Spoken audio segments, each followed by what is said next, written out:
ఇదే RTV app వార్తల్ని క్షణాల్లో చదివే అవకాశం ఉంటుంది. ఒక న్యూస్ పేపర్, ఒక టెలివిజన్ ఛానల్ మీ చేతుల్లో ఎప్పుడూ ఉంటాయి.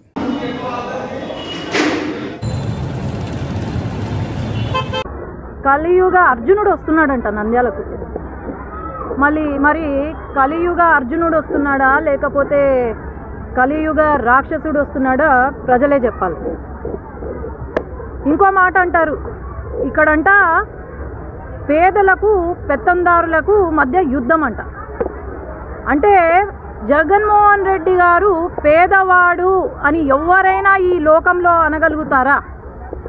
ఆయన పేదవాడైతే అసలైన పేదవాడు ఏమనుకోవాలి, ఇంకా ఏమనాలా? ఇది పేదవాడికి పెత్తందారులకు మధ్య యుద్ధం కాదు, ఇది కేవలం పేదవాడికి రాక్షసులకు మధ్య యుద్ధం. ఈ 5 సంవత్సరాలు జరిగింది. ఇక్కడ జగన్మోహన్ రెడ్డి గారు 5 సంవత్సరాల క్రితం ఎన్నో హామీలు ఇచ్చారు. మరి రేపు నంద్యాలకు వస్తున్నారంట. ఆయన ఏ హామీలను నెరవేర్చారో చెప్పమని చెప్పండి.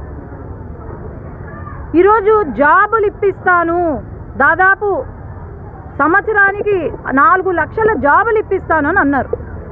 మరి ఎన్ని జాబులు నంద్యాల పార్లమెంట్లో ఇప్పించారు అని అడుగుతున్నాను నేను. ఎన్ని పరిశ్రమలు తీసుకొచ్చారు నంద్యాల పార్లమెంట్లో అని ప్రశ్నిస్తున్నాను.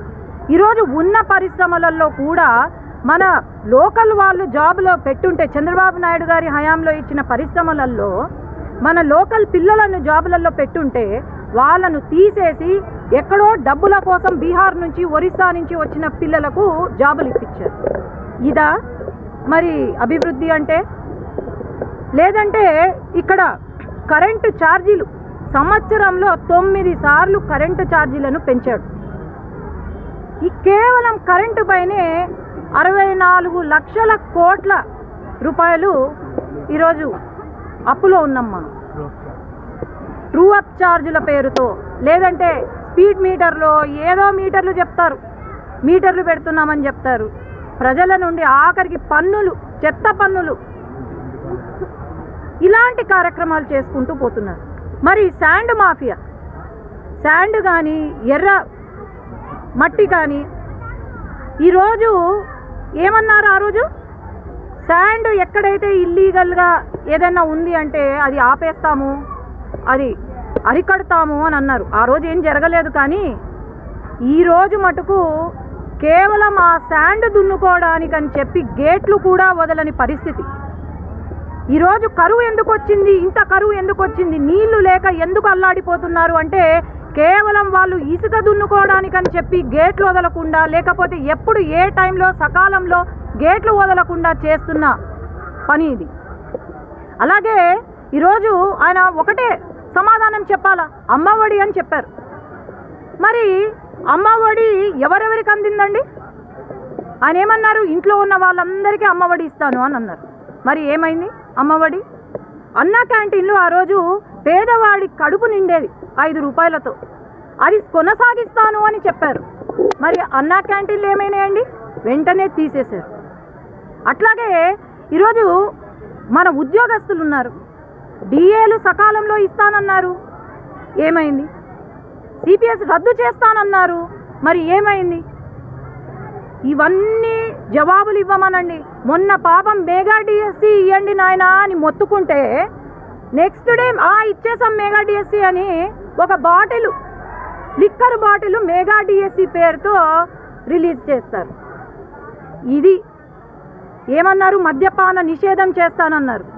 ఈరోజు కల్తీ మద్యం, నేను ఒక డాక్టర్ని, కల్తీ మద్యం అమ్ముకుంటూ ఎంతమంది చనిపోయారో నాకు తెలుసు.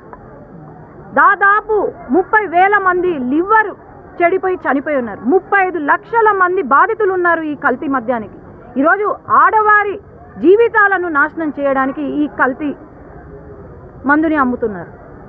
లేదంటే డ్రగ్స్, మొన్న నాకు తెలిసి ప్రపంచంలోనే ఎక్కడా లేని విధంగా డ్రగ్స్ పట్టుబడినారు. 1000 కోట్ల డ్రగ్స్.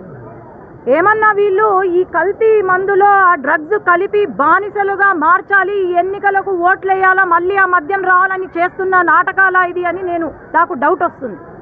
ఈరోజు ఒకటే ప్రశ్న, నంద్యాల పార్లమెంటులో ఉన్న వారందరూ నుంచి ఒకటే ప్రశ్న, ఈరోజు ఏం చేశారని ఏ మొహం పెట్టుకొని మళ్ళా నంద్యాల పార్లమెంట్లో ఓట్లు అడగడానికి వస్తున్నారు? ఏం చేసినారని? సంక్షేమం ఏ ప్రభుత్వం అన్నా చేస్తుంది, అందరూ ఒకటే గుర్తుపెట్టుకోవాలి. సంక్షేమం ఏ ప్రభుత్వం అన్నా చేస్తుంది. ఇన్ఫ్యాక్ట్ సంక్షేమ పథకాలు తెలుగుదేశం పార్టీనే ఎక్కువగా ఇచ్చిన ప్రభుత్వం ప్రజలకు. మరి అదే సంక్షేమ పథకాలు ఇస్తున్నారు. అలాగే అభివృద్ధి, తెలుగుదేశం పార్టీ చేసిన అభివృద్ధి ఇంకా ఏ రాష్ట్రంలోనూ ఏ గవర్నమెంట్ కూడా చేయలేని అభివృద్ధి తెలుగుదేశం పార్టీ చేసింది. కాబట్టి ప్రజలు అందరూ కూడా గుర్తుపెట్టుకోవాలి. సంక్షేమ పథకాలకు ఒక్కటే మీరు ఓట్లు వేస్తున్నారంటే గమనించుకోండి, మన పిల్లల జీవితాలు నాశనం అవుతున్నాయి. ఇక్కడ మన బ్రతుకులు బాగుపడవు. కాబట్టి ఇక్కడ నాకు తెలిసి రేపు జగన్మోహన్ రెడ్డి గారు ఎందుకు వస్తున్నారంటే, పాపము గోల్డ్ మెడల్ ఇంజనీరింగు డిగ్రీ చదువుకున్న వాళ్ళు గోల్డ్ మెడలిస్ట్ ఈరోజు రోడ్డున పడ్డారు. ఏమి ఇచ్చారు? గోల్డ్ మెడల్ అంట, ఆయన బ్రాండ్. స్పెషల్ స్టేటస్ గురించి అడిగే దిక్కు లేదు, కానీ స్పెషల్ స్టేటస్ అని లిక్కర్ బాటిల్ బ్రాండ్. మొన్న వైనాట్ 175 వైనాట్ 175 అన్నారు. నాకు తెలిసి నంద్యాల పార్లమెంటుకి వైనాట్ 175 లిక్కర్ బాటిల్ని ఆవిష్కరించడానికి మా నంద్యాల పార్లమెంటుకు వస్తున్నారని నేను అనుకుంటున్నాను ఇక్కడ. అంతేగాని మాకు ఏం హామీలు ఇచ్చారు, మీరు ఏం చేశారు? ఇరిగేషన్ ప్రాజెక్ట్స్ నీళ్లు లేక చచ్చిపోతున్నాము నంద్యాల పార్లమెంట్లో ప్రజలందరూ. కాబట్టి మీరు ఏమి ఇచ్చారు, ఏం మంచి చేశారో మాట్లాడిన తర్వాత నేను ఈ బటన్ నొక్కాను, ఆ బటన్ నొక్కానని మాట్లాడొద్దండి.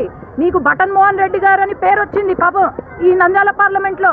కాబట్టి బటన్ నొక్కాను అని రేపు చెప్పకండి. మీరు ఇచ్చిన హామీలు ఏం నెరవేర్చారని మాత్రం చెప్పండి. అది మా డిమాండ్. కాబట్టి ఖచ్చితంగా ఈ ప్రశ్నలకు జవాబులు ఇవ్వాలని నేను డిమాండ్ చేస్తున్నాను. మరిన్ని వీడియోస్ కోసం ఛానల్ ని సబ్స్క్రైబ్ చేయండి, లేటెస్ట్ అప్డేట్స్ కోసం వాట్సాప్ ఛానల్ ని ఫాలో చేయండి, అండ్ లింక్ డిస్క్రిప్షన్ లో ఉంది.